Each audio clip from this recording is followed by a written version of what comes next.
Hey everybody, welcome back. I know it's been a really long time since I posted anything new, but I've been thinking about making this video for a long time, and I finally decided to go ahead and sit down and do it. And so here we are. I've got 3 finished sketchbooks here, and I think I'll probably break this into 3 different videos, so I'll show each one separately. But I'm gonna do a sketchbook tour. Yay!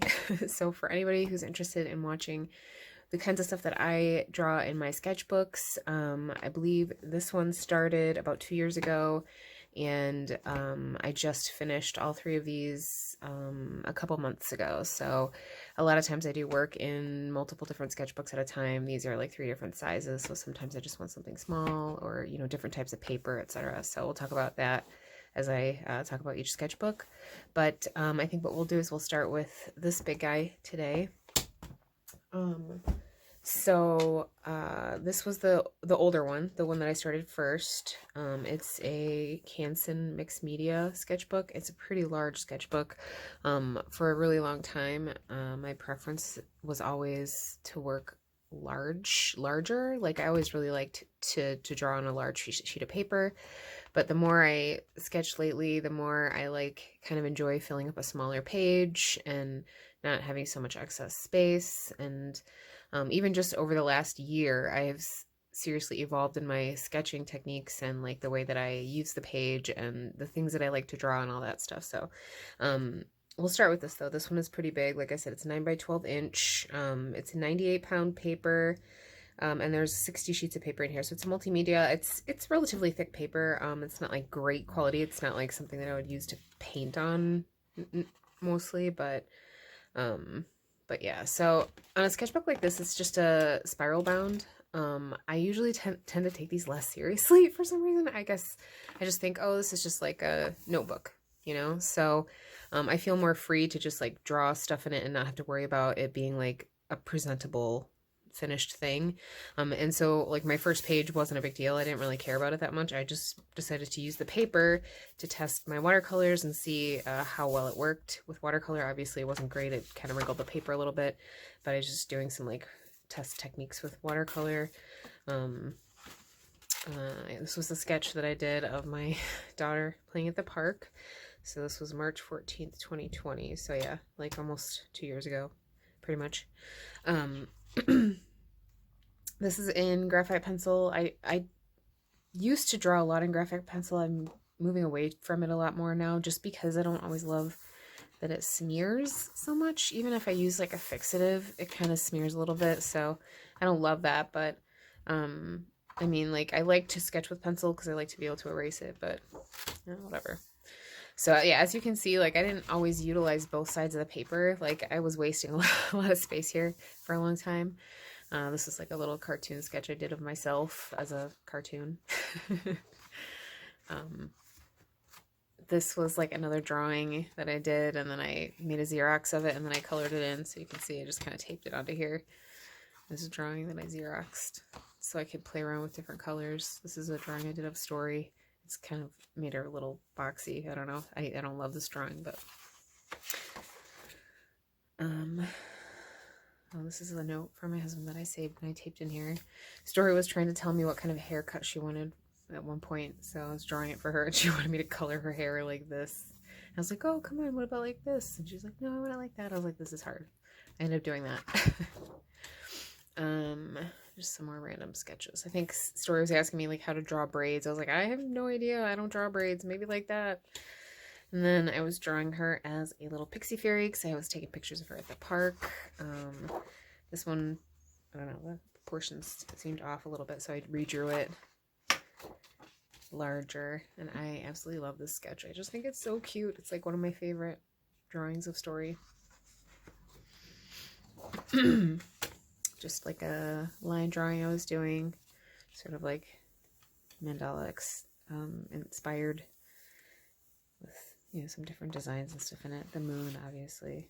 I have a obsession. Just doodling some stuff. I think this was like a doodle I was doing with Story when we were doodling stuff, and just color pencil doodles. This is a little sketch I did of her while we were hanging out in the hammock. This is another self-portrait, just with like fine liners and ink. This is when I was in therapy, so I was playing with fonts and stuff, but just writing down positive affirmations. These were like cookie ideas. I was decorating cookies for a cookie contest at work when I was still at my job. Story was asking me to design her a costume as a queen. So she wanted me to draw her in a queen costume, and this is what she described to me. Here's a drawing I did, like tarot sort of inspired. Just a little sketchy sketch. Some more stuff Story was asking me to draw, like without looking at references, obviously. A little childish. Oh, she gave the unicorn a baby, so that's why. That's inside the unicorn. It's pregnant. There's a little frog. This is a little quick, like, watercolor sketch I did of Story. This was before I got good watercolors, though. You can see they're really crappy. They're like not even student grade. I think they're like kid craft grade. This is a drawing I did of Story in her Halloween costume. That year she was a phoenix, and it was awesome. I never colored this in, but she had this gold lame suit, and then like a rainbow feather boa, and then a rainbow headband, this like beak thing. This thing was gold, like gold lame also. And then she had this like tail that was hung around. It was like a little tutu, and it was rainbow. So cute. It was the best. She asked if she could be a phoenix for Halloween, and I was like, oh my gosh, that's the coolest idea ever. And I could not find any costumes, so we made it. I was doing some sketches. This is my cousin's cat, actually. It was part of like a contest I was doing, but I never actually finished this drawing.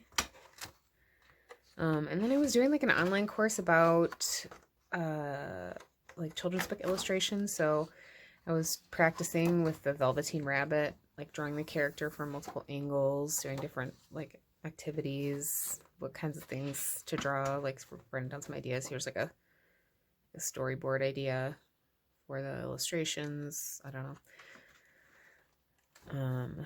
Here were some more like illustration ideas. Obviously this paper is not good for watercolor painting, and this looks terrible, but it was just a layout, really. Here's another self-portrait. I'm a little disappointed because I love this drawing, but it got super like smeary. You can see like how much it smeared on this page here. Yeah, the graphite's just so smeary. I don't know. I really like soft graphite because I like getting the dark darks, but I don't know. I have a hard time with the smears. I hate them. But yeah, I really like this drawing a lot. It was a really good, like, it turned out to be a really good self-portrait. There's another one. See like how much empty space there is here? Like, it makes me cringe now that I was wasting so much paper. Yeah, here's another self-portrait. This one I actually turned into watercolor painting, and I used it for like my website and my business cards and everything. I like that one a lot too. Some sketches of random sketches of animals. A pig, little fox, bird, lion. I also made a painting of this lion, but I didn't like it either. Another little fox. It was really cute. I actually scanned this in, and then I drew it in Procreate digitally. It was like my first digital sketch. It was kind of fun. Little sloth. Some little kitty cats. I just thought they were so cute. I was creating a little flying kitty cat character. I don't know. I thought he was really cute. He could be like a children's book character or something. I don't know. Here's the original sketch for that one that it was earlier that I colored in. And then I taped it in. That one. This is just a pencil sketch of it. And a piece of tracing paper. I think I was messing around with inks over here, trying to see if I had the right opacity or something. This was a sketch for a gouache painting that I did. Just writing down ideas for, oh, this was for my Brooklyn Art Museum sketchbook project. So I was writing down ideas for sketchbook spreads for that. And I think I used all of these, or most of them anyways, for my sketchbook project sketchbook, which I think I also posted that video here. So you can find that if you want to look at it. But yeah, I was a little upset. I just found out that they had a big fire and lost a bunch of stuff, and like, yeah. So I don't know. My book's still not scanned, so it hasn't been digitized. I don't know if it was one of the ones that got lost in the fire, but at least I made my own video of it, so there's that. I started doing the 100 heads challenge. Looks like January 21. So I didn't actually finish it, but you're supposed to draw 100 heads in 10 days. And this was when I was still working, so I didn't have a lot of time to draw, but it was a good exercise. It was fun. Like, I always just end up getting super detailed when I draw portraits a lot of times, so I get too into it and I don't go fast enough. But anyways, you can look it up online too on YouTube, the 100 Heads Challenge. There's a lot of artists that have done it. So there's just a bunch of pictures on a Pinterest page that you go and you take those pictures and you just draw them. There's 100 of them.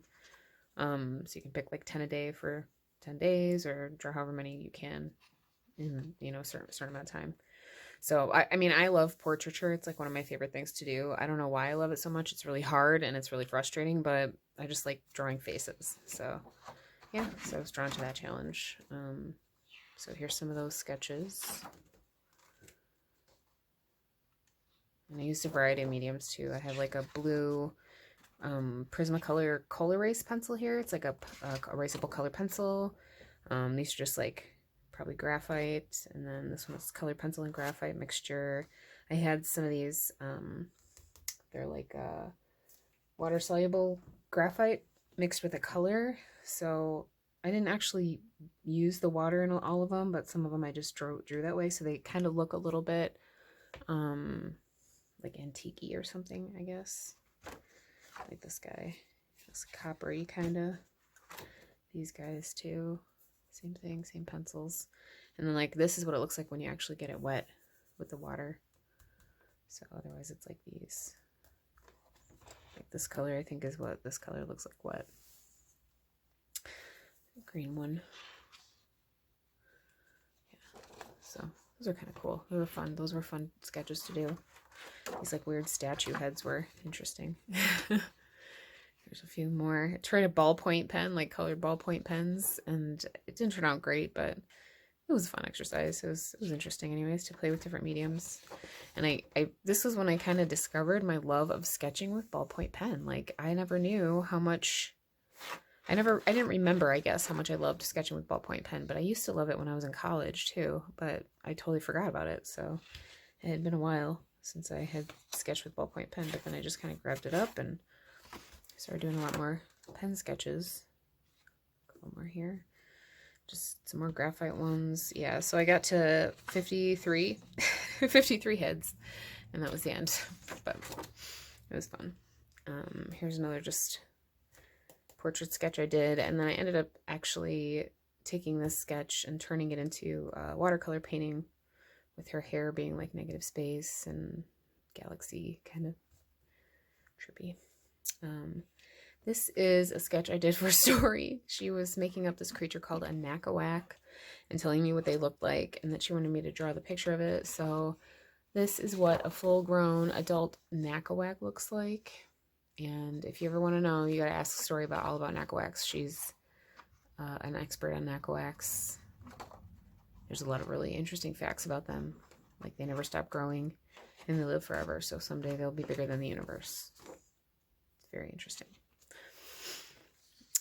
These were just some more sketches I did for the Brooklyn Art Museum sketchbook project. This I actually also copied in it on a long lengthwise and did some paintings on it and stuff like that for the sketchbook project. More planning stuff.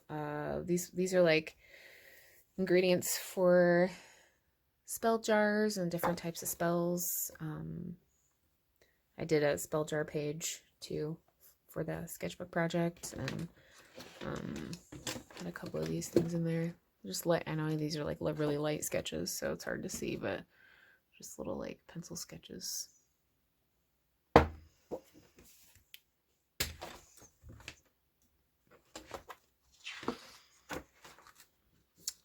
fun. Some more like references for some of my witchy stuff. You'll see that a lot of that too. Like a lot of my like notes I put in my sketchbooks for some reason, and I have them also in my, you know, my actual like grimoire, but I also put a lot of stuff in my sketchbooks because they're very like kind of go hand in hand, you know. It's a visual notebook really of sorts. So some owls. I was really into owls. Sometimes I just like find an animal that I really want to draw, or like an image I really want to draw, and it has nothing to do with anything. I just start drawing them, and then I have an obsession. I don't know. Okay, yeah, so here's some more notes that I took about like moon phases and stuff. Moon water, and making notes about that. I was doing some bird sketches over here. So I started using both pages towards the end here. And yeah, I was looking for like I was actually going to paint a clock that I bought at a thrift store and like redo the clock to make it work and everything, but make it like the Sabbath wheel. I have not done that yet. I did order parts for the clock and tried to replace it, but it did not fit correctly, and now I'm just discouraged, so I don't know what's going to happen with that, but maybe someday I'll do that with a clock. So yeah, here's another kind of sketch of that. And then I started drawing out these like Zodiac portrait, like Zodiac signs. Like if your Zodiac sign was a, you know, humanoid character, I guess. So Aries, Taurus. I never actually finished these either. I think I was missing like 3. But it was a fun project for a little bit. I just got tired of it, and I started hating stuff that I was doing, so I moved on. Yeah, Leo, Aquarius, Sagittarius. Some of them turned out pretty cool, but some of them were kind of lame. This one might have been cool. I never actually finished it, but Libra and Gemini, Virgo, Capricorn. And then here, this was like a weird prompt. It was draw yourself in the style of a Disney princess, I guess, I think. So this is me as Ariel, sort of. I actually own this sweatshirt that says "Warning, Gorgeous Mermaid," and I was wearing it. And yeah, and then this like is a pajama dress that I was wearing, and I had like this really cool hair at the time. So I actually had this exact outfit on, had my hair exactly like this, and I drew this picture of myself with this fork behind it, so you could tell it was like Ariel inspired. It's really weird, but I was like, it kind of looks like Ariel. Look, it looks like a purple and teal. I don't know, with my orange hair. Anyways, so yeah, this was Virgo. I don't think I ever finished that one either. Capricorn. I don't know if I think I finished at Capricorn actually. And then there was some sketches that I was doing for this company that was trying to get me to do some work for them, but it wasn't, I don't know. I don't ever really know what happened to that, but there's some random sketches. This was a sketch for cannabis plant painting I was doing, and some like molecules in the back for like THC and cannabinoid. It was just some portraits this bled through, but there was like I don't know, just like pen drawings of some fruit slices, another portrait here, and that was a story drawing. So this is my first sketchbook. I think I ended this one. This had to have been like really close to the time that I left my job. I think it might have been like right after I left my job, because I had just colored my hair this color. So I probably finished the sketchbook maybe April of 2021. That's my estimate. But yeah, I hope you guys enjoyed the sketchbook. Like I said, this is an older one, so I feel like I have definitely made a lot of improvements since then. And if you keep watching, I've got a couple more sketchbook videos I'm gonna record, and you can watch those if you're still interested. And I'm actually working on a sketchbook now that I'm getting close to finishing, so I'm actually really excited about that one. It's my favorite one so far, and I can't wait to show everybody. But yeah, thank you for watching, and again, if you like this video, feel free to look for the next sketchbook tour videos that I am going to be working on. See you guys soon.